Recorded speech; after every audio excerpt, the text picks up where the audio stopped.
Bonjour à tous. Eh bien voilà, il est déjà 12h34. Nous avons 4 minutes de retard qu'on va essayer de rattraper. Et on va recevoir dans l'ordre aujourd'hui Corinne Barcine, la directrice générale de la Caisse de retraite et des données sociales à la CGSS. Bonjour.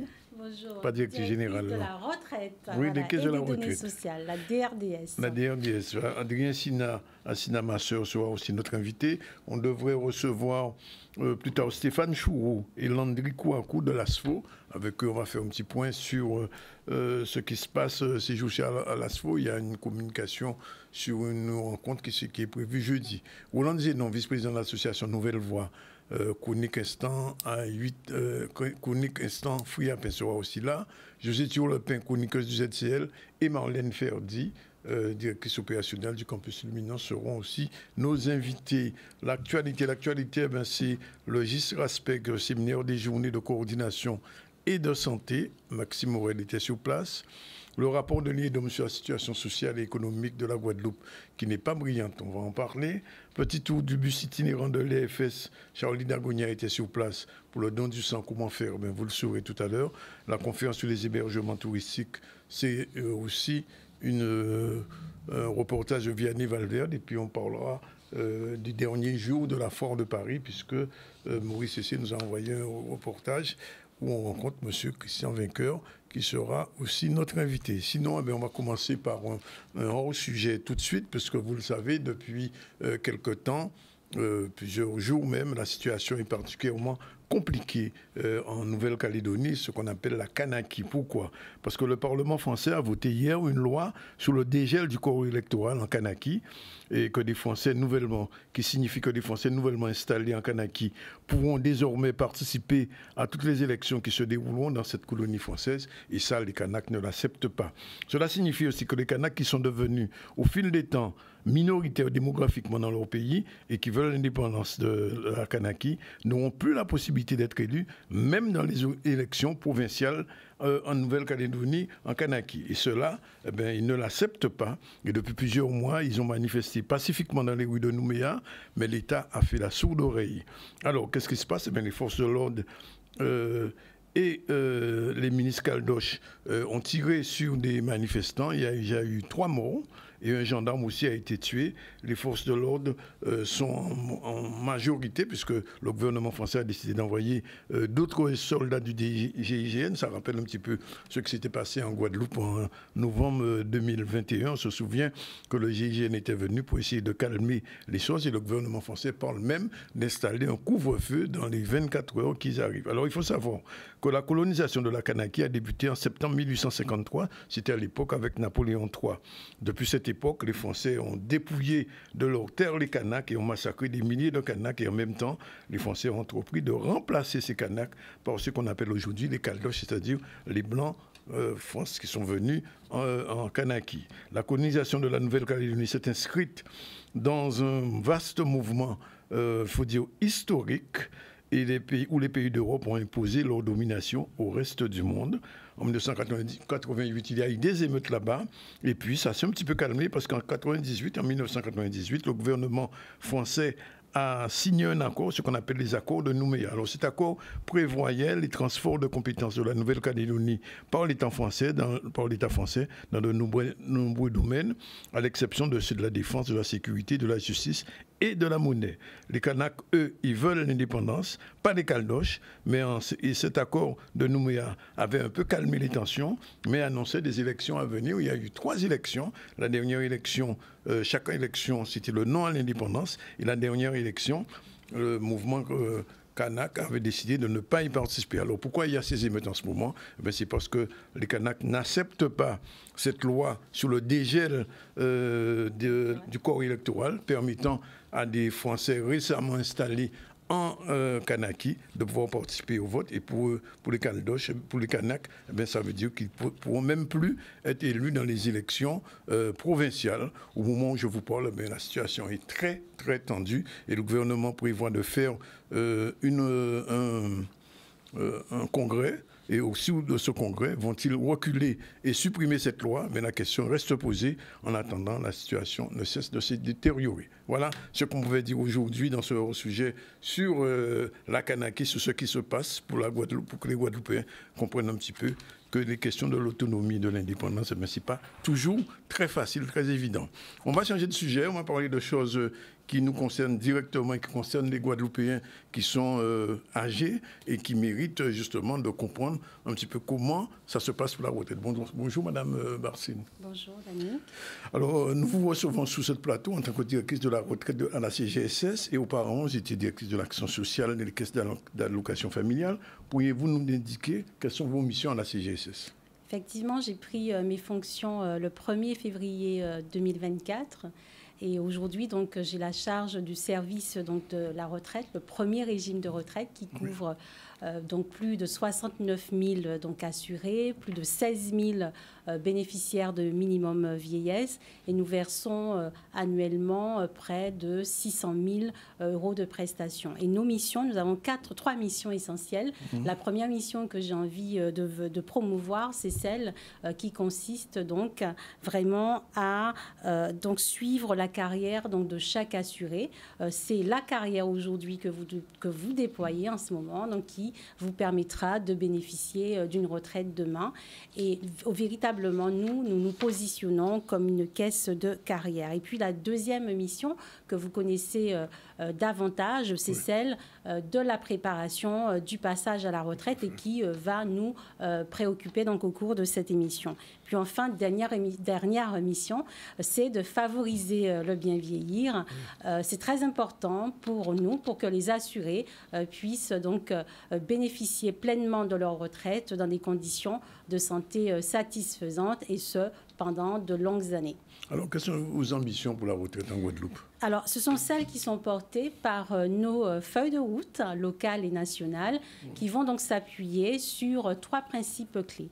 Alors, le premier principe, c'est faire plus. Donc, pour nous, c'est de proposer davantage de services et de proximité en direction de nos assurés. Par exemple, leur proposer plus de rendez-vous ou encore développer la stratégie carrière que j'évoquais tout à l'heure au regard de notre contexte économique difficile que vous avez rappelé tout à l'heure. Eh bien, ce contexte donc va impacter particulièrement les carrières des Guadeloupéens. La deuxième mission pour nous, c'est de faire mieux. Nous mettons au cœur de nos priorités les actions qui sont en lien avec la qualité et particulièrement le délai de traitement. Nous sommes très conscients aujourd'hui que nous avons des marges de progrès en matière de délai de traitement. Et puis enfin, faire ensemble, c'est par exemple proposer des projets avec les autres régimes pour faciliter les démarches et accélérer encore le traitement donc, de la demande de pension de retraite.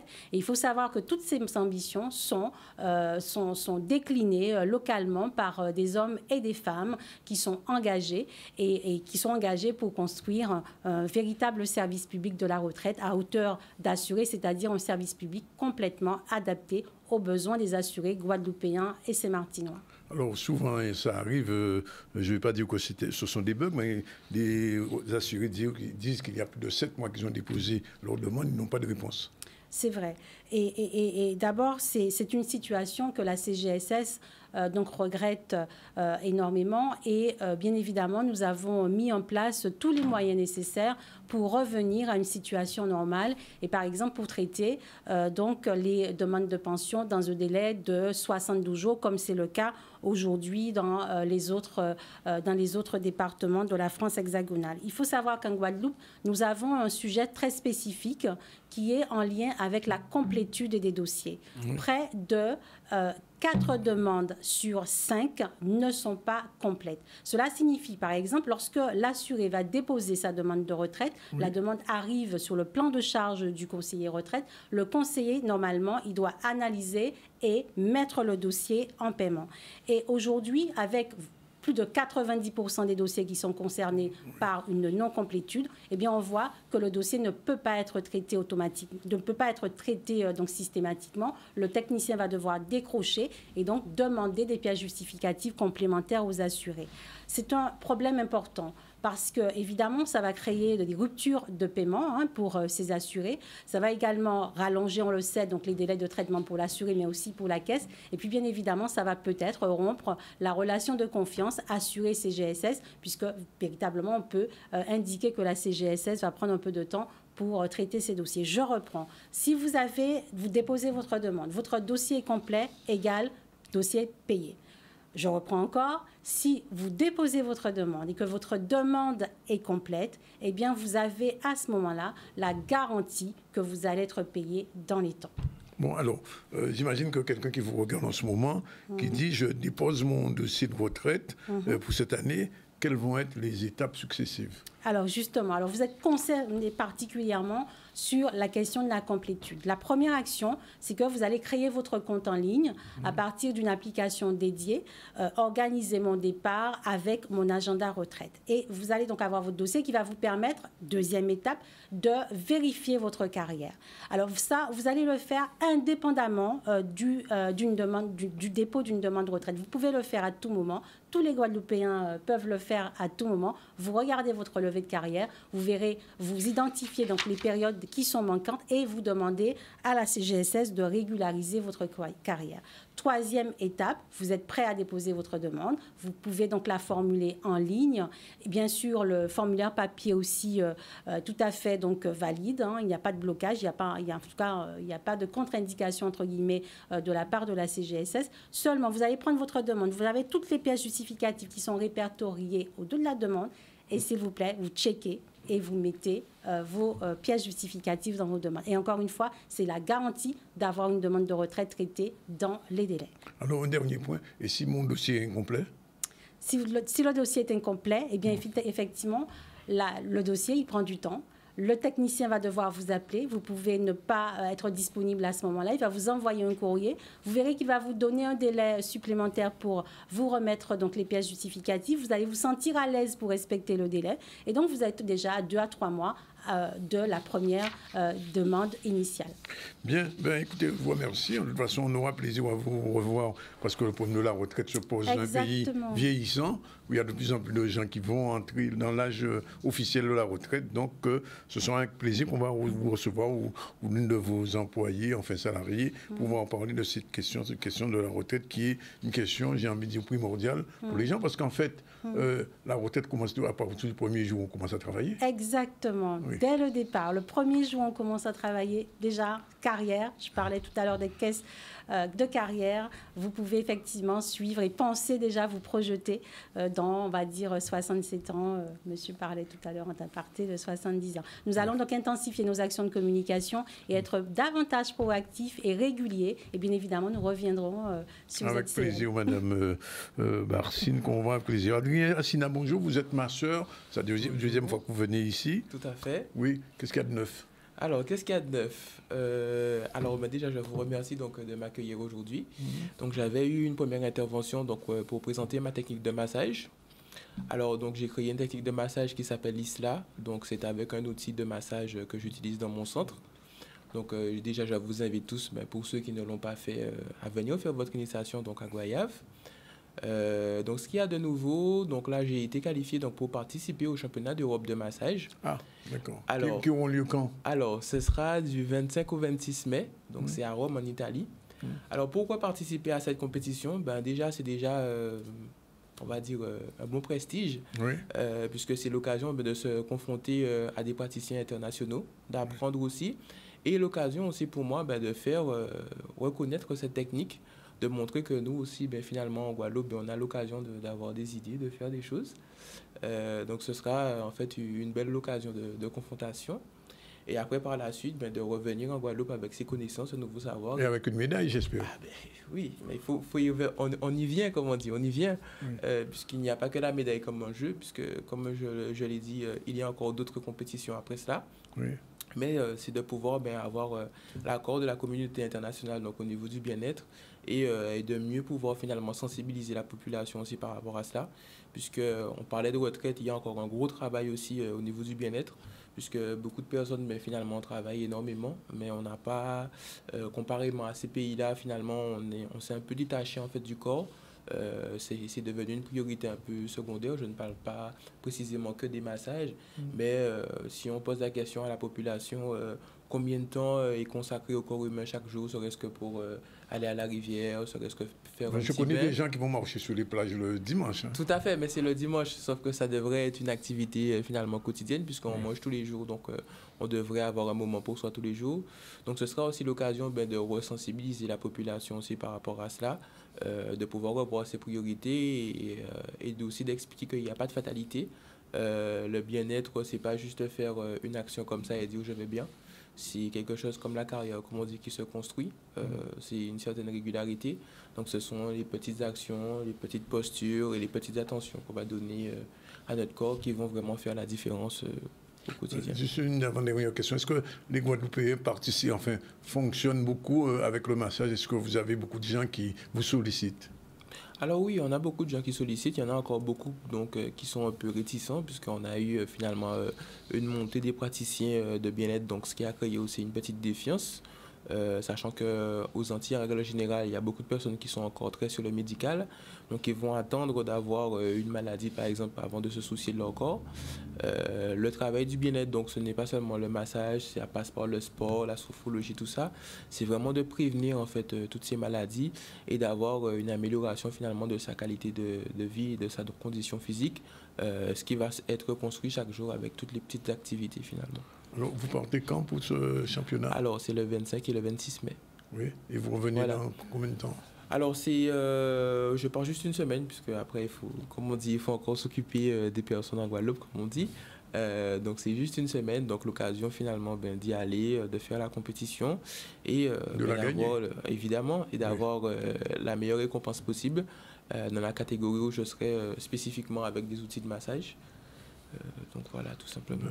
Monsieur Assina, on vous souhaite bonne chance en tout cas. Eh bien, merci beaucoup. Et à votre retour, on aura l'occasion probablement de vous recevoir avec votre médaille. Tout à fait. Et pour avoir bien représenté la Guadeloupe. On va rester dans le domaine de la santé, puisque ce sont en ce moment les journées de coordination en santé. C'est le GIP RAPSPEG qui organise ça. Et Maxime Morel était sur place, on regarde son reportage. Nous sommes à notre 3e édition sur les journées de la coordination. Le but de cette journée, c'est de pouvoir réunir tous les professionnels afin vraiment de faire le point sur les pratiques de chacun et savoir pour nous, DAC, où nous en sommes au niveau du territoire. On est un petit territoire, on a des problématiques qui sont particulières et c'est important que tout le monde puisse travailler pour le bien du plus grand nombre et le bien de tous. Et donc particulièrement, vraiment pour toutes les personnes, toute pathologie, tout âge, vraiment tous les Guadeloupéens. Nous accompagnons déjà des situations extrêmement complexes, déjà sur le territoire respectif. Mais ça arrive aussi que des patients bougent, quittent la Martinique pour aller en Guadeloupe et inversement. Donc c'est important déjà qu'on réfléchisse ensemble sur des procédures communes. Parce que c'est les mêmes choses qu'on vit en fait sur les deux îles. Mais aussi qu'on puisse réfléchir aussi sur ces patients qui bougent d'une île à l'autre. Donc tout ça c'est important, oui. Moi je suis particulièrement sur la périnatalité, donc je vais vous prendre un exemple très parlant. Depuis 2012, il n'y a plus de maternité à Marie-Galante. Ça veut dire que toutes les femmes qui sont enceintes à Marie-Galante, et effectivement celle aussi de la Désirade et des Saintes, lorsque vient le moment d'accoucher, il faut qu'elles arrivent en Guadeloupe. Et donc on est là pour sécuriser cette arrivée en Guadeloupe, pour les aider, les accompagner, leur permettre d'accoucher dans toute sécurité, parfois loin de leur famille pendant quelques semaines, puisqu'il faut organiser tout ça pour ces femmes-là. Et donc il est important qu'on se coordonne pour permettre à toutes les femmes de chez nous de bénéficier du meilleur pour leur accouchement. Il y a aussi les professionnels du social et du médico-social. Notre but aussi, c'est de faire connaître le DAC à ceux qui ne connaissent pas et ceux qui ont déjà collaboré avec nous. Il s'agit de faire aussi ces retours d'expérience et savoir ce que nous devons, nous, au niveau du DAC, améliorer ou bien aussi maintenir. Voilà, il est 12h53 avant de prendre la première pause. On fait un petit retour sur la foire de Paris. C'était le dernier jour, samedi dernier. Et Maurice, c'est notre correspondant à Paris du ZCL, a rencontré le président de la Chambre des métiers, M. Vainqueur. C'est tout de suite. Et effectivement, je pense que cette année, ça va être très bon coup puisque nous avons vu beaucoup de fréquentation. Les gens sont venus en masse. et notamment mercredi et jeudi. Aujourd'hui, un petit ralentissement, une petite baisse, mais il est encore tôt, donc on attend. Mais je crois que cette année, ça va être un très bon coup, puisque tout était au rendez-vous. Donc les artisans étaient au rendez-vous, le public était au rendez-vous, et puis les médias sont là aussi, donc tout va bien. Alors, 39 artisans qui ont fait le déplacement de la Guadeloupe, on peut dire à quelques heures de la fin, ils sont heureux. Ah ben oui, j'ai fait le tour ce matin de mes artisans qui exposent et évidemment tout le monde a vendu, tout le monde est rentré quasiment dans ces chiffres, hein, donc c'est ce qui est important aussi. Hein. Donc cette visibilité, cette façon aussi de faire un petit peu d'argent puisque les temps sont difficiles. Donc la fréquentation apparemment un petit peu moins que l'année dernière, mais je trouve qu'il y a du monde quand même et les artisans s'en sortent à bon compte, donc je suis satisfait de cette 125e édition de la Foire de Paris, surtout que nous avons gagné quand même le stand d'or de cette année. Donc, important, alors une réaction par rapport, bien que nous entendrons l'interview aussi qui a été réalisée. Vous vous attendiez à ce stand d'or? Bien non, on ne s'y attendait pas, mais vous savez que chaque année, avec la région Guadeloupe, nous essayons en tout cas de faire de notre mieux pour donner de la visibilité, hein, de l'éclairage à la Guadeloupe. Et encore une fois de plus, ça porte ses fruits. Donc ça veut dire que nous sommes dans le vrai et que nous continuons à travailler avec l'équipe que je conduis à la Chambre de métiers d'artisanat, avec nos partenaires, hein, donc la région Guadeloupe, et Caraïbes, avec la ville des Abîmes et tous les partenaires qui sont à nos côtés. Donc vous voyez, c'est un très très bon coup. Et j'attends déjà avec impatience l'édition l'année prochaine. Voilà, avec Franck Lasserre, qui au niveau de la gouvernance, vous multipliez les manifestations en Guadeloupe avec les artisans. Vous pensez que c'est une bonne idée afin de les booster en quelque sorte et que l'artisanat puisse encore aller plus loin en termes de développement? Alors, il faut dire que nous avons tout. Le rôle de la Chambre des métiers, en fait, c'est ça, en fait, de la promotion, de l'accompagnement des artisans. Et malheureusement, c'est un berne depuis quelques années. Et il est vrai qu'avec la nouvelle gouvernance que nous avons mise en place, hein, donc l'équipe que je conduis aujourd'hui, eh bien, la Chambre des métiers renaît de ses cendres. Puisque après les difficultés traversées pendant de nombreuses années, eh bien, la Chambre des métiers aujourd'hui a eu un certain équilibre, a une certaine, je dirais, vision de l'artisanat. Et c'est cette vision-là que nous essayons en tout cas de transmettre à nos mandants. Et c'est pour ça qu'aujourd'hui, nous réussissons, que ce soit dans l'Hexagone, mais notamment en Guadeloupe. 12h56, voilà, c'est la première pause. On se retrouve tout à l'heure avec Stéphane Chouroux, Landry Kouakou et bien sûr on parlera aussi de l'instant Friapin. C'est tout de suite après la pause. Voilà, nous sommes de nouveau avec vous. Il est déjà 13h02. Dans un instant, nous allons recevoir Landry Kouakou. Bonjour. Bonjour. Il est accompagné d'un étudiant de LPO Management Opérationnel, Malik Nek. Bonjour. Bonjour. Un peu plus tard, on va recevoir Mme Roland Zénon. Bonjour. Pour l'instant, Friapin, les vice-présidents de l'association Nouvelle Voie qui, depuis plusieurs années, se bat et commence à gagner pour faire avancer le Friapin. Je rappelle que pour l'information, on a déjà fait un petit tour au GIS Raspeg, au séminaire des journées de coordination en santé. Nous sommes maintenant à voir ce qui se passe au niveau de la situation sociale et économique de la Guadeloupe. C'est le rapport de l'IEDOM, reportage Charlie Dagonia. En 2023, l'activité économique a progressé par rapport à 2022. Ça, on peut le constater par rapport à notre indicateur du climat des affaires qui est sur un point haut, même s'il décélère sur la fin de l'année. Cet élément-là est conforté par le chiffre d'affaires des entreprises sur le territoire qui progresse de 6% sur l'année, quand bien même il faut noter un effet de l'inflation, où l'inflation a été de 4% environ en moyenne sur l'année. Donc ça a contribué à dynamiser le chiffre d'affaires des entreprises. L'activité de crédit, pour la première fois depuis très longtemps, se contracte. Structurellement, et même pendant la période Covid, l'activité de crédit, l'encours de crédit et les dépôts, progressaient. Là, en 2023, sous l'effet du resserrement des conditions d'octroi, sous l'effet de la hausse des taux, sous l'effet aussi de l'inflation, cet encours de crédit a diminué, porté notamment par la baisse de l'encours aux entreprises. On voit que l'encours des crédits à consommation des ménages progresse. Donc pour rappel, l'encours, c'est la résultante entre les nouveaux crédits qui ont été octroyés dans l'année, donc ce que les banques ont prêté aux ménages, moins ce que les ménages ont remboursé. Cet encours-là, il progresse matériellement, plus de 100 millions d'euros. En revanche, l'encours de crédit immobilier, lui, diminue. Et ça, c'est un élément qui est extrêmement rare. L'activité touristique, elle redémarre. Elle est sur le trafic aérien, elle est proche du niveau de 2019 qui est l'année de référence. On est à 87% des flux de tourisme de 2019. Par contre, sur les nuitées déclarées aux hôtels et sur les nuitées Airbnb, là clairement, on est en progression donc par rapport à 2022 et même par rapport à 2019. Pour 2024, on a calculé déjà notre indicateur du climat des affaires qui reste sur un point. On reste sur la même dynamique que par rapport à la fin 2023. Ce dont on parlait lors de la conférence de presse, c'est qu'en 2023, il y a eu plus 33% d'appels d'offres publics qui ont été émis sur le marché en Guadeloupe. Et seulement 12% d'entre eux ont trouvé un attributaire. Donc, ce qui veut dire qu'il y a encore une réserve potentielle de marché public et de marché tout court pour les entreprises du territoire, indépendamment même des projets qui sont actuellement en cours. Voilà, une situation économique qu'on va regarder un petit peu avec plus d'attention dans les mois qui viennent, savoir un peu si tout va aussi bien qu'on dit lié de. Alors, je reviens tout de suite à l'ASFO, puisque l'ASFO va organiser une journée de porte ouverte jeudi, c'est bien ça, monsieur Kouakou? Samedi 25. Samedi 25, exactement. Alors, qu'est-ce que vous pouvez nous dire sur cette journée? Comment ça va s'organiser? Ce sera une demi-journée où l'ASFO aura le plaisir de recevoir les parents, les étudiants ou même des chefs d'entreprise qui aimeront savoir plus sur les formations que l'ASFO propose. Oui, et donc ils sont tous attendus. Alors, très rapidement, avant de donner la parole à un étudiant, quelles sont les formations qui sont proposées à l'ASFO?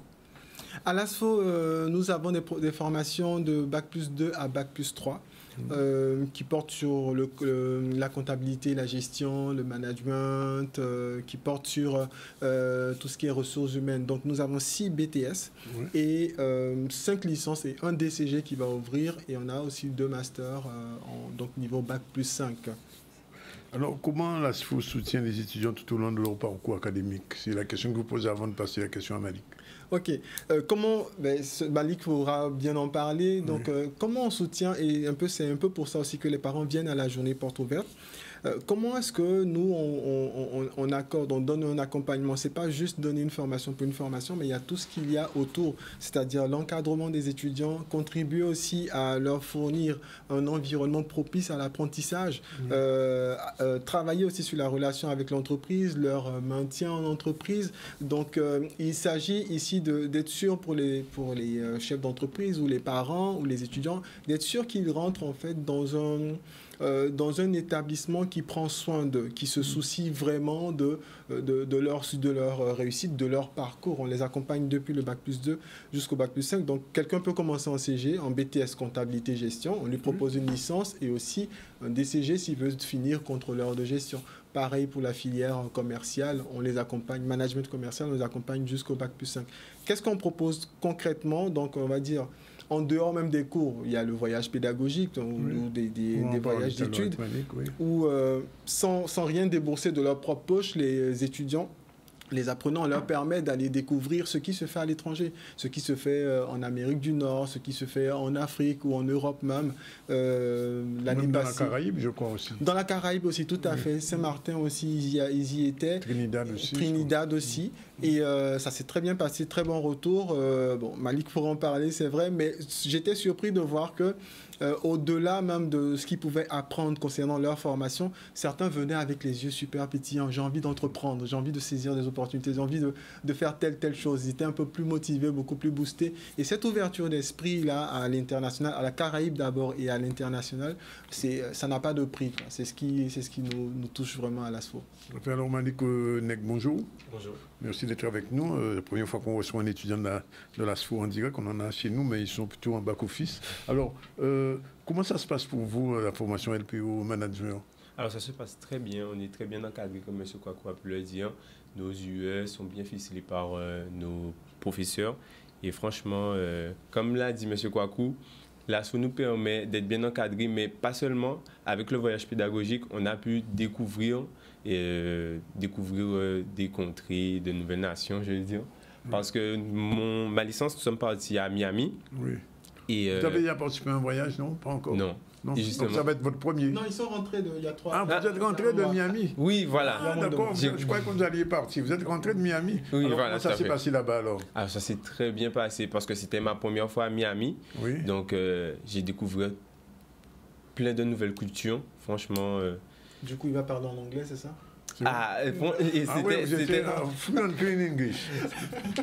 C'était vraiment bien parce qu'on a vraiment pu s'immiscer dans leur culture et la manière dont ils fonctionnent. J'ai parlé anglais du début à la fin. Enfin, j'ai essayé. Et ça a travaillé mon anglais. Ah ouais, ben voilà.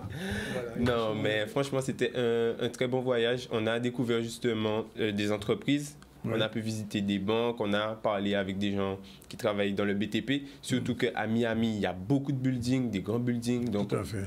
C'est un autre état d'esprit et ça ouvre justement l'esprit sur d'autres choses et de nouvelles opportunités qu'on se dit qu'on aurait aimé mettre en Guadeloupe. Donc, ouais, c'était un très beau voyage. Les échanges avec les étudiants, comment ça s'est passé? Les étudiants de Miami, vous avez rencontré des étudiants là-bas? Oui.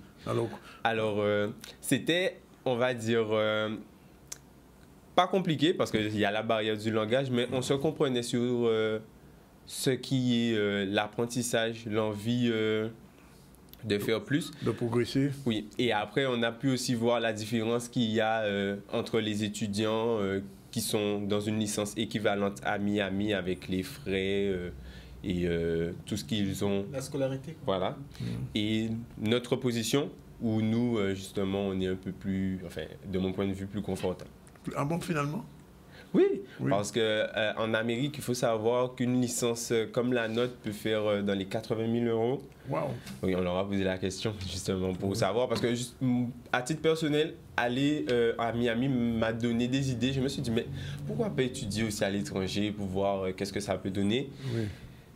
Après, justement, j'ai eu mes réponses à mes questions et j'ai pu voir quand même qu'en France, en termes d'études, on est bien. On est quand même bien. Oui. Donc, ouais. Vous avez pu visiter un petit peu Miami quand même en dehors de l'école? Oui, on a visité des musées. Oui. On a visité des musées d'art, des musées aussi de culture, d'histoire, de culture.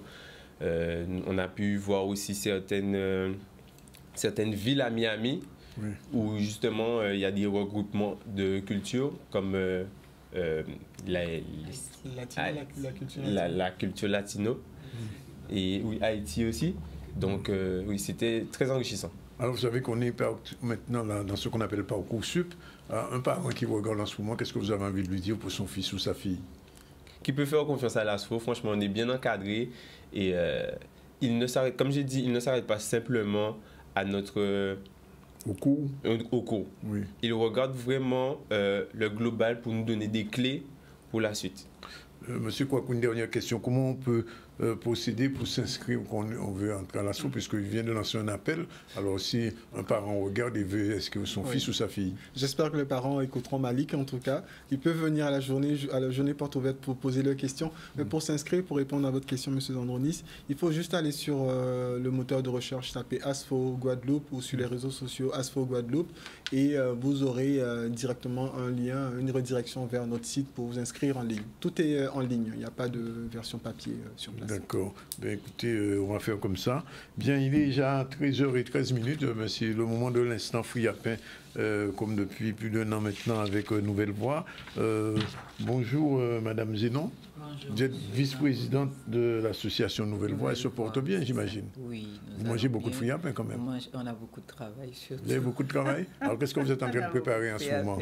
On mange beaucoup de friapin. Oui, alors nous sommes en train de préparer la manifestation qu'on aura à la fin de l'année, la fête, mais on continue sur l'année du friapin. Oui. Et là, nous préparons une manifestation d'envergure avec les écoles du Nord-Bastère. Oui. Il y a 2 ou 3 semaines, nous avons planté, nous continuons aussi l'opération planter de l'avenir dans mon école. Oui. Donc avec monsieur Yvan Joseph, la collaboration de monsieur Yvan Joseph, monsieur Jazo, qui est notre expert en plantation d'arbres.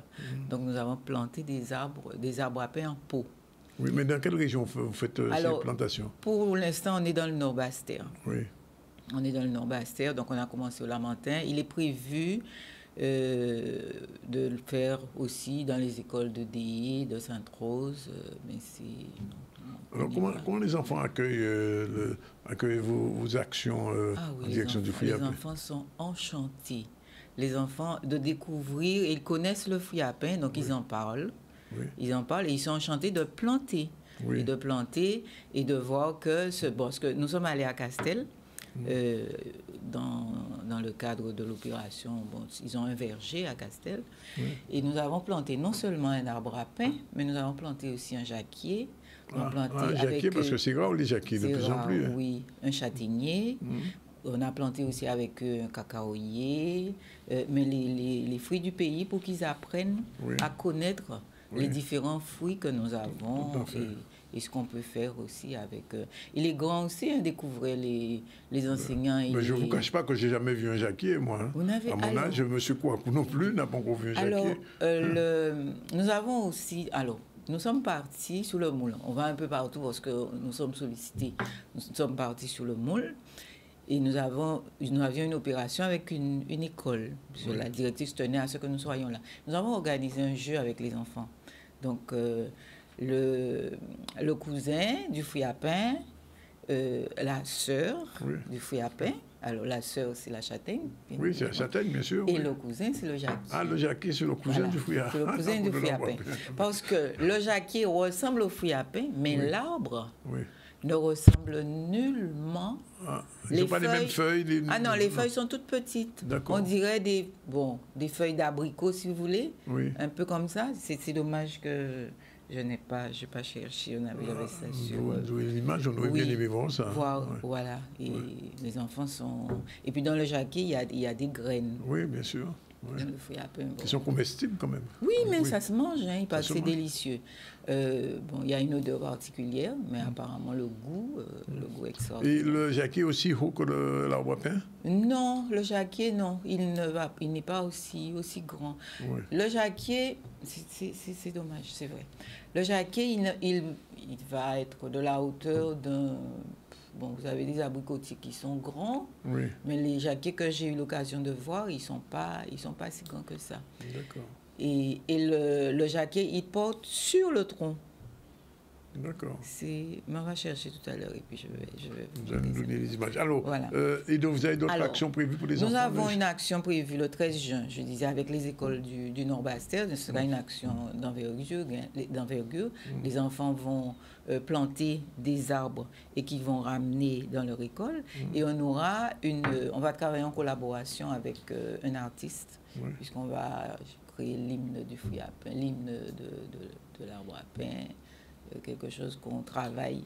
Donc, on aura l'occasion de revenir. Je ne vais pas vous dévoiler. De toute façon, oui. Alors, quand même, j'imagine, vous êtes déjà en train de préparer la journée du fruit à pain? Oui, nous sommes en train de préparer la journée. C'est à quelle période? Alors, la journée, la fête du fruit à pain, c'est le 30. Donc, la fête du fruit à pain, elle est en 3 étapes. Le 13 juin, avec les écoles. Le 29 juin, nous avons un grand assemblée où on va parler. Au Lamentin. Voilà, au Lamentin.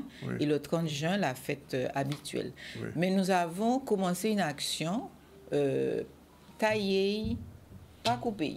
Tailler, pas couper. Pas couper. Donc, nous avons taillé fruit à pain. Donc, à tailler, nous commençons. Alors, nous commençons semaine passée. Enfin, le 3 mai, nous devons couper un fruit à pain. Ça se passait à Chabert, dans la section de... pas loin de Volny, Grosse Montagne. Malheureusement, nous n'avons ni chamiel à d'un pied fruit à pain. Donc, nous n'avons pas été coupés. Ils n'ont pas cherché miel là. Donc, l'opération, elle est reportée au 21 mai. Le but, c'est de tailler les arbres à pain, parce qu'il est trop haut. Et cette campagne-là, ça nous lance. Et nous avons des gens qui ont grand pied fruit à pain côté à eux, viennent joindre nous pour nous faire couper, tailler avec eux. D'accord. Voilà, nous allons noter ça. Eh bien, rendez-vous le 13 juin, c'est ça? Le 13 juin avec les enfants. On espère que Canal 10 viendra. Comme toujours. Voilà. Pour que les écoles, pour qu'on voit ce qui se fait avec les enfants. Mais ce sera une journée extraordinaire parce que les enfants créent. Les enfants créent beaucoup. Donc, il faut... Et je sais même qu'il y a même des dessins qui se font. Oui, non, mais il y a des dessins. Alors, il y aura voilà, des slams, des poèmes, des scénettes autour du... En tout cas, félicitations à Nouvelle Voix pour ce travail fait autour de l'arbre à pain qui était tombé un petit peu en désirance et qu'aujourd'hui, car au point Fossaille. Et c'est vrai que maintenant, beaucoup de gens sont intéressés par le fruit à pain. Il y a beaucoup de choses qui se font autour. J'ai eu un appel pour une manifestation sur le fruit à pain qui doit se faire dans le Nord-Bastère. Alors, j'ai déjà dit ça à Nouvelle Voix, les Ocavines, toujours mener un fruit à pain. Mais c'est ça. Et pas oublier ça. Dis Nicole ça. Mais oui, mais tu peux mener un fruit à pain. Oui, mais pour moi, parce qu'il y a des gens qui pour jambon fruit à pain. Donc c'est juste pour y voir. Bon, ben Madame Dino, merci.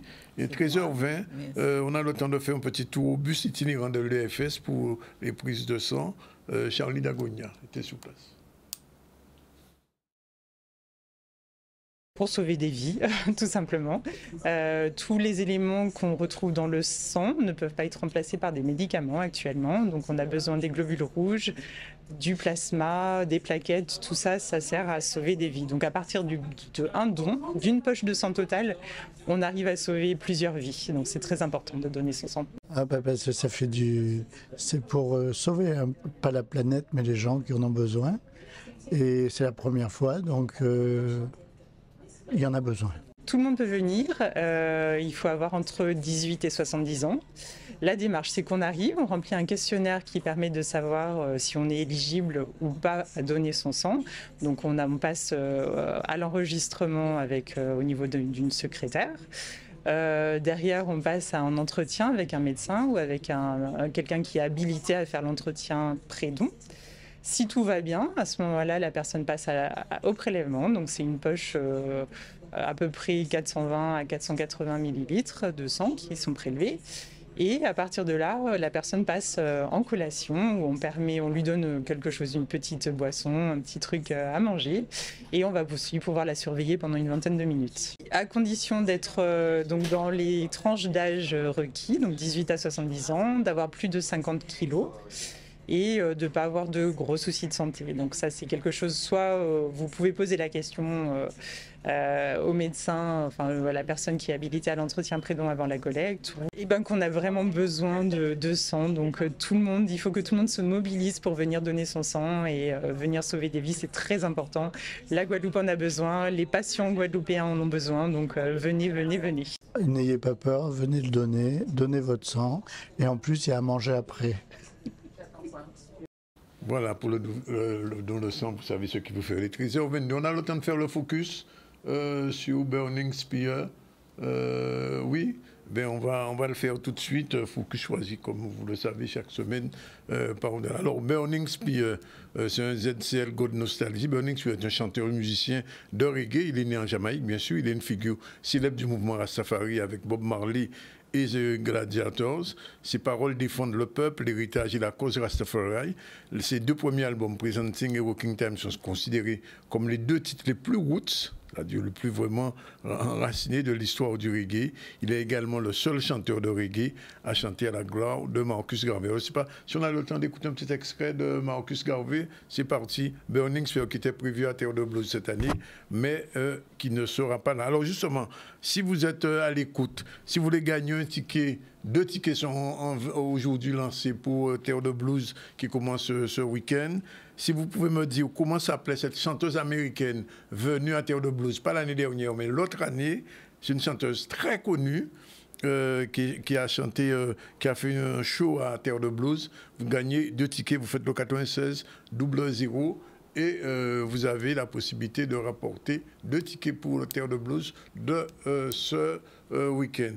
On revient à Burning Spear, on écoute un petit peu Marcus Garvey, le chanteur jamaïcain reggae-man. Burning Spear. Je rappelle donc, si vous voulez gagner 2 tickets pour le festival Terre de Blues de ce week-end, il faut simplement appeler le 96 10 10 et dire le nom de cette chanteuse américaine, afro-descendante, bien sûr, afro-américaine, qui est venue à Terre de Blues il y a cela 2 ans seulement. Vous allez trouver ça très facile. C'est une chanteuse très connue et elle avait fait un véritable show. Voilà, on prend la dernière pause du ZCL. On se retrouve tout à l'heure avec José Thiourlepin et Marilène Ferdi pour la dernière partie du ZCL. À tout de suite. Voilà, c'est la dernière partie du ZCL News. Dans un instant, on va recevoir José Thiourlepin, notre chroniqueuse du costume créole, l'instrument de résistance, les lois somptuaires dans les colonies. Bonjour José. Eh bien, bonjour. Et un peu plus tard, on va recevoir Marilène Ferdi, la directrice opérationnelle du campus Luminance. Mais avant, on fait un petit focus quand même sur quelque chose d'assez grave qui s'est produit, c'était hier en France. Deux chargés de transporter des prisonniers pénitentiaires ont été assassinés, c'est le cas de le dire. Et donc aujourd'hui, dans toutes les prisons de France et aussi en Guadeloupe, il y a eu un mouvement de protestation. C'est en ce sens qu'on reçoit Éric Petitler, qui est secrétaire CGT pénitentiaire. Bonjour. Bonjour, M. Jean-Donus, et bonjour aux auditeurs de Canal 10. Merci d'être avec nous. Alors, comment vous avez ressenti ce qui s'est passé? Parce que les images ont circulé toute la journée sur tous les réseaux. Ben, tout d'abord, comme je suis un élu national, bien que je suis en Guadeloupe, je suis un élu national, j'ai eu les infos à 5h du matin sur cet assassinat. Pour nous, c'était un assassinat. Et quand j'ai reçu les vidéos, je me suis vraiment rendu compte que c'était vraiment un commando qui était venu chercher un détenu. Je pense qu'il ne devait pas se retrouver là, parce que c'est un détenu qui devait être accompagné des forces de l'ordre. Justement, c'est la question qui s'est posée souvent. Pourquoi le transport se fait sans des forces de l'ordre? Ben, le souci, c'est que l'administration pénitentiaire classifie des détenus. Un détenu dangereux, par exemple, un détenu particulièrement surveillé, un DPS, va être classifié escorte 3. Oui. Mais bien souvent, quand les policiers ou les gendarmes, parce que c'est une zone gendarme, ne sont pas disponibles, l'administration pénitentiaire pense qu'en doublant les effectifs, parce que là, il y avait 2 véhicules, il y avait 2 véhicules. En général, il n'y a qu'un seul véhicule. Oui. Quand c'est un détenu qui n'est pas dangereux. Donc, un détenu dangereux, ils ont pensé bien faire en mettant 2 véhicules. Sauf que en face, on avait des armes de guerre et que nos collègues, parce que le service s'appelle peloton d'extraction judiciaire, ce sont des agents qui vont emmener un détenu voir un juge. Oui. Et là encore, on a un souci avec ça parce que durant le Covid, on a bien vu qu'on utilisait la vidéo pour prendre des décisions. Aujourd'hui, qu'on n'a plus de Covid, on continue à faire déplacer une personne détenue vers le juge. Oui, alors que le juge peut se déplacer. Alors que le juge peut se déplacer, voilà. Oui. Juste pour lui signifier son maintien en détention ou sa libération conditionnelle. Oui. Juste ça. Donc on a des collègues qui ont perdu la vie juste parce qu'un juge devait signifier à une personne détenue son maintien en détention ou sa libération conditionnelle. Donc c'est plus possible. Alors est-ce que ce qui s'est passé hier va permettre à la justice de prendre une décision finale sur le transfert accompagné ou non accompagné ou le déplacement des juges? Bon, alors que je vous parle, on a les nationaux sont ressortis d'une réunion où il y a une plateforme de revendication. Mais comme toujours, ce sont que des promesses. Oui. Et nous, les promesses, on en a marre. On veut du concret. Donc, sur les demandes de renforcement de la sécurité, on a signé un protocole d'accord, mais on va attendre de savoir qu'est-ce qui va suivre derrière cette signature. Parce que très souvent, les politiciens, pour sortir de la crise, ils signent, mais on attend des années pour avoir ce qui en ressort du protocole d'accord.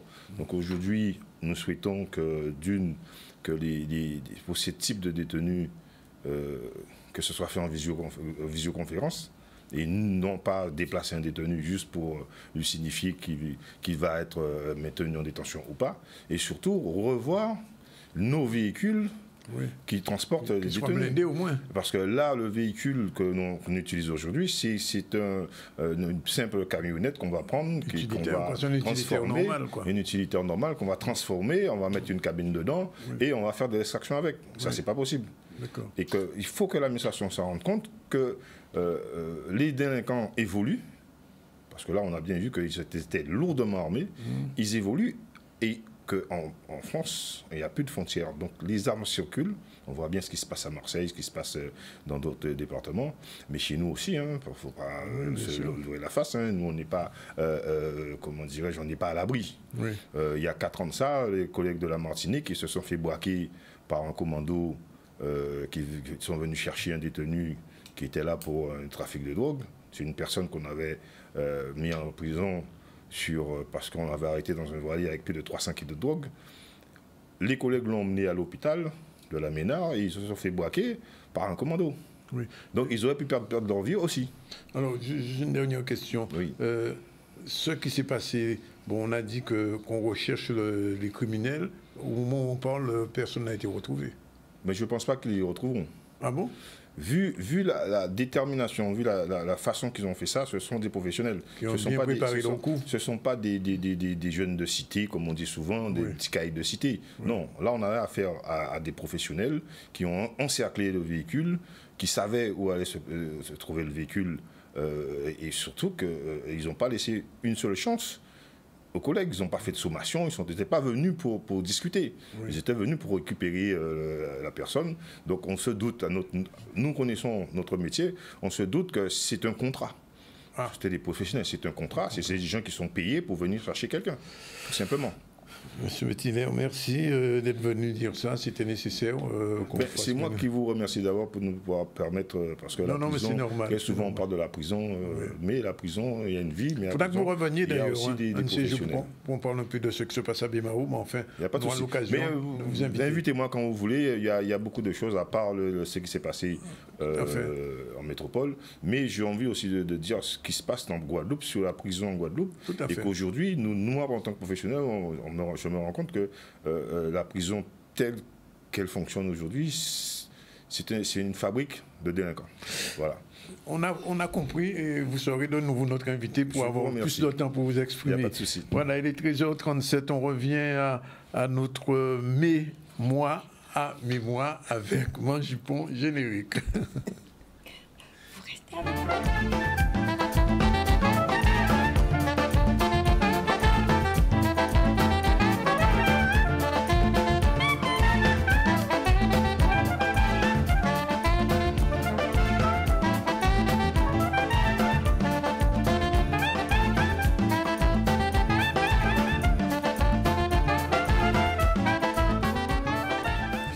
Voilà, il est 13h37 et Manjupon Jala. Et Manjupon Jala, c'est mémoire à mémoire. Oui. Expliquez-nous ça, pour les gens qui parlent mémoire à mémoire. Mois de mai, mois de mai est le mois des mémoires. Voilà, tout est dit. Mois à mémoire, le mois de toutes les mémoires. Et aujourd'hui, Danick, j'ai envie de parler des résistances culturelles. Tout à fait. Parce que souvent, lorsqu'on parle de résistance, la résistance est associée à la force, au combat, aux luttes de militaires, qui sont importantes, certes, mais il faut aussi parler de toutes ces résistances qui se sont faites dans le silence, petit à petit, pas à pas, confoumis, et qui, ma foi, aujourd'hui, ont donné des fruits et sont visibles encore dans nos sociétés. Donc, en octobre, je ne sais pas si tu te rappelles, nous avons parlé de cette résistance des langues. La transmission, la préservation des langues qui a donné notre langue guadeloupéenne. Donc, c'était une forme de résistance. Et aujourd'hui, nous allons voir la résistance à travers les représentations. L'importance de la représentation dans notre conceptualisation, donc à travers le costume. Alors, quelle est la définition de ces lois somptuaires dans nos colonies? Pourquoi on va parler de lois somptuaires? Tout simplement parce que ces lois vont établir des interdictions. La loi somptuaire, c'est une loi qui va vous édicter votre façon de consommer. Gens pour consommer, gens pour habiller, ça pour faire, ça pour pas faire. Donc ce sont les lois somptuaires. Et lorsqu'on constate, ces lois somptuaires étaient édictées surtout pour permettre à l'ordre établi, donc à l'époque de la colonisation aux colons, de briller en bâillonnant, s'il en était besoin un peu plus, toutes les populations esclavisées et notamment les livres de couleur. Donc, ces lois somptuaires, on les trouve aussi dans les ouvrages sous le nom de loi Tignon. C'est exactement la même chose. Loi Tignon. Le Tignon, c'est le turban que portaient les femmes, la coiffe réalisée avec un turban que portaient les femmes en Louisiane. Donc, en Louisiane, tu imagines bien, il y a aussi eu l'édiction de ces lois somptuaires. Donc, les lois somptuaires, frappaient essentiellement une catégorie, les livres de couleur, parce que c'est eux qui, à l'époque, avaient un semblant de pouvoir de s'habiller.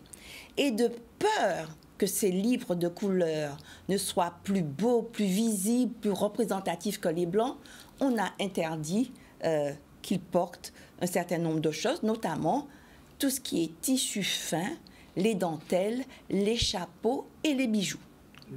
Et quelle est donc, on peut dire, la conséquence de ces lois afro-insulaires? Alors, la conséquence, elle est directe, puisque quand tu interdis, l'interdiction va attiser cette envie pour le costume, cette envie pour les belles choses, cette envie pour la différenciation.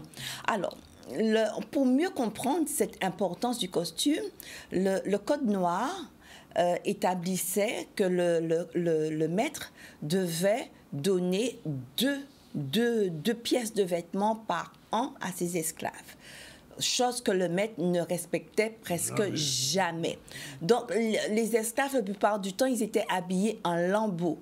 Cependant, les esclaves de maison, eux, ils étaient un petit peu mieux lotis parce qu'ils étaient dans la maison du maître.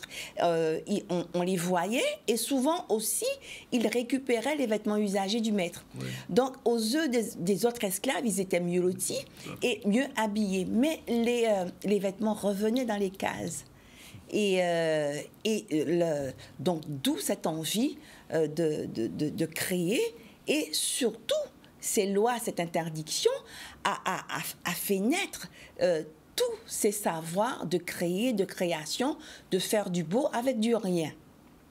Donc, le costume créole, tu comprends bien qu'il a été construit, revu et revu, mais surtout construit dans la rébellion. Tout à fait. Ce n'est pas, on n'est pas venu aujourd'hui dire ce costume-là, je le porte.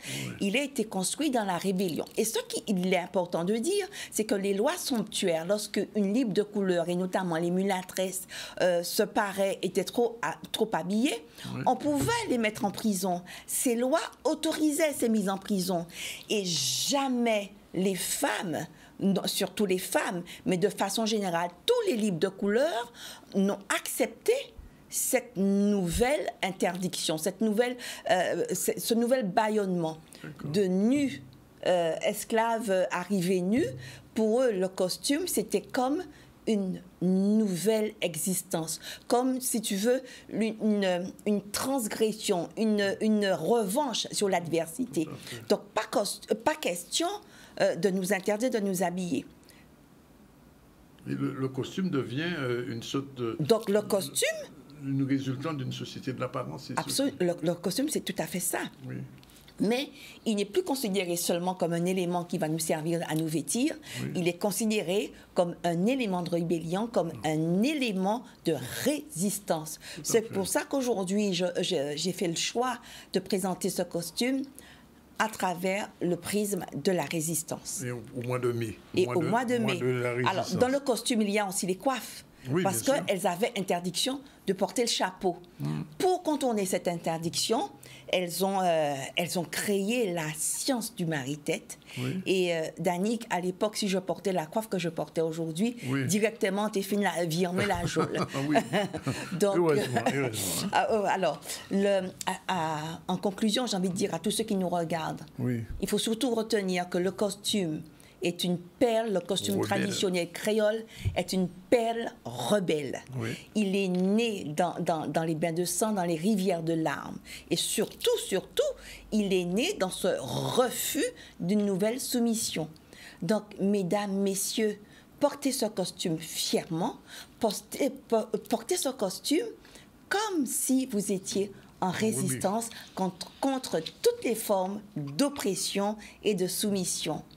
Yeux crevés. Yeux crevés ne veut pas dire que le combat a coq fini. Il ne faut pas se laisser abattre par les difficultés. Merci, Mangico. Alors, toujours dans ce mois de mémoire, la prochaine fois, si j'ai l'occasion, nous allons présenter les résistances culturelles à travers les préparations culinaires, à travers l'alimentation. Parce que notre mode de manger, nos préparations sont aussi des formes de résistance. Merci, très intéressant. Il est 13h45, le temps de revenir à la chronique du JCL. Générique, c'est parti. Le journal du campus Luminance, c'est l'info sur l'audiovisuel, le cinéma et la culture. Le JCL vous donne rendez-vous à 13h30 le lundi, le mercredi et le vendredi dans le ZCL sur Canal 10.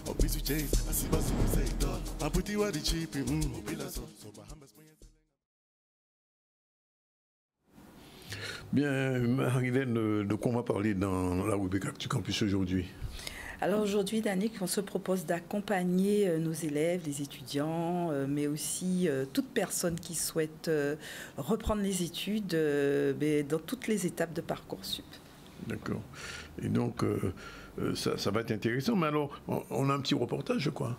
Alors, on n'a pas un reportage, je crois qu'on en a deux, puisque, comme je l'ai expliqué lundi, on est sur un concept, lundi et vendredi, on est sur un concept où on a une jeune équipe de reporters, donc qui sont des étudiants alternants et qui, voilà, on va à la rencontre de nos invités. Et en l'occurrence, cette fois-ci, c'est celle qui est la responsable de Parcoursup dans l'Académie de la Guadeloupe. C'est Madame Dominique Lévesque, qui est la directrice du service à l'information et à l'orientation.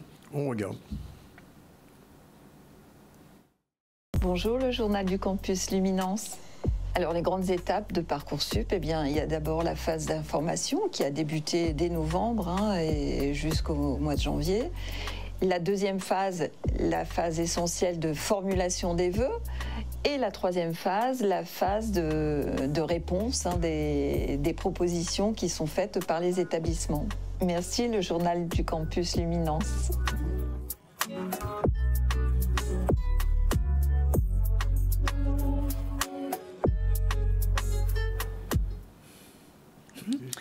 Non, je regardais le générique de fin parce que je ne sais pas si je l'ai dit.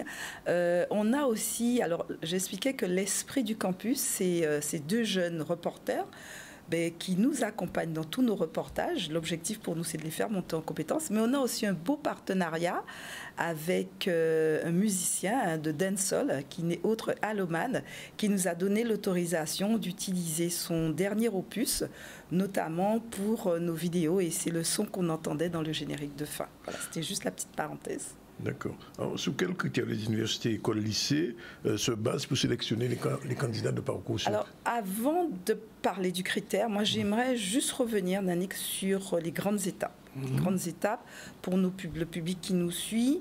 Alors, en décembre, donc tout de suite après le salon de l'audiovisuel qu'on a eu au mois de novembre, la plateforme Parcoursup s'est ouverte, mais seulement en consultation pour permettre aux élèves, aux étudiants, aux lycéens, aux étudiants de pouvoir consulter toutes les formations. De janvier à mars, les candidats devaient absolument faire un certain nombre de vœux avec des lettres de motivation. Avril, c'est fini, la plateforme est fermée, plus de possibilité de modifier ses vœux. Donc là, on est dans cette période d'avril au 30 mai, disons 1er juin, où les jeunes sont en attente des résultats et continuer à travailler. Alors c'est vrai, donc on va revenir sur cette espèce de critères. Sur quels critères on dit que telle ou telle personne va être acceptée? Alors Danick, il y a des critères, les critères n'ont pas changé. Bien avant Parcoursup, on avait déjà ces mêmes critères. Le premier critère, selon vous, c'est les résultats scolaires. Donc qu'est-ce qu'on va regarder? Les notes, les bulletins scolaires du premier et du second trimestre. Ensuite, on va regarder aussi votre rang dans une classe. Est-ce que vous êtes premier, deuxième, troisième? On va regarder aussi des critères sur les appréciations. Mais aussi, si vous avez pris des options, c'est toujours valorisant. Alors, bien sûr, ça n'a guère changé. Si vous avez pris du latin, du grec, euro, les options euro et autres, ça, ce sont des points supplémentaires. Après aussi, il y a un nouveau critère qui existait moins à notre époque, Danick, c'est notre engagement citoyen. Si vous mettez que vous êtes adhérent dans une association et les week-ends, vous allez dans des associations pour les étés, oui, ça aussi, c'est un critère. Donc, nous, ce qu'on propose, c'est que le prochain, dans notre prochaine rubrique Actu Campus, c'est d'accompagner les candidats, notamment quand ils recevront leur réponse. Alors, surtout ceux qui auront peut-être une réponse négative ou seront sur liste d'attente. On leur donnera des conseils concrets pour savoir ce qu'ils doivent faire. De toute façon, mercredi prochain, on va revenir sur les résultats. Alors, on n'aura pas encore les résultats. Les résultats, ça sera le 1er juin. Mais on va donner des astuces et des conseils anticipés pour savoir qu'est-ce qu'ils devront faire dans le cas où ils se retrouvent dans cette situation, parce que c'est souvent, il y a un gros nombre de personnes à qui on a répondu non. Ça veut dire on a répondu que de leurs vœux, et à ceux qu'on a mis sur liste d'attente. Voilà. Merci Marie-Hélène. Merci à vous, Danick. Le journal du campus Luminance, c'est l'info sur l'audiovisuel, le cinéma et la culture. Logiciel vous donne rendez-vous à 13h30 le lundi, le mercredi et le vendredi dans le ZCL sur Canal 10.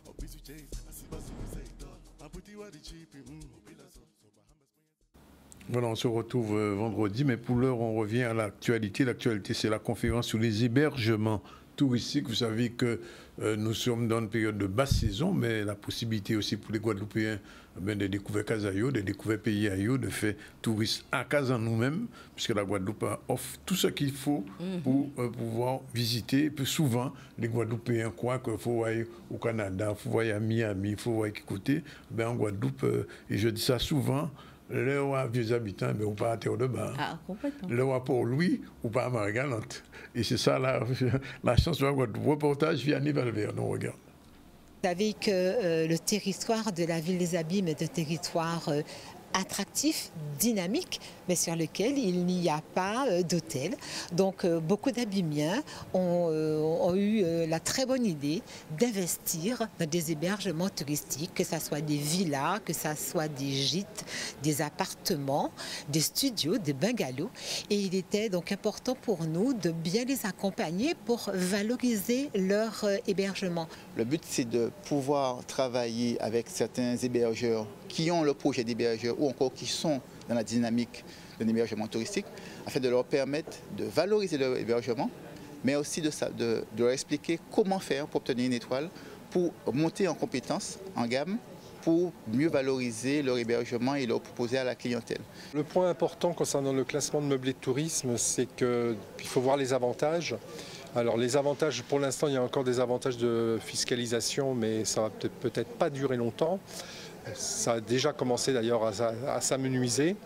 L'autre aspect important, c'est en matière de commercialisation, en matière également d'agence nationale des chèques vacances, mais c'est également pour la taxe de séjour, puisqu'elle est fixe lorsqu'on est classé, alors que lorsqu'on n'est pas classé, c'est une taxe qui est proportionnelle, donc c'est un pourcentage du chiffre d'affaires qui est calculé.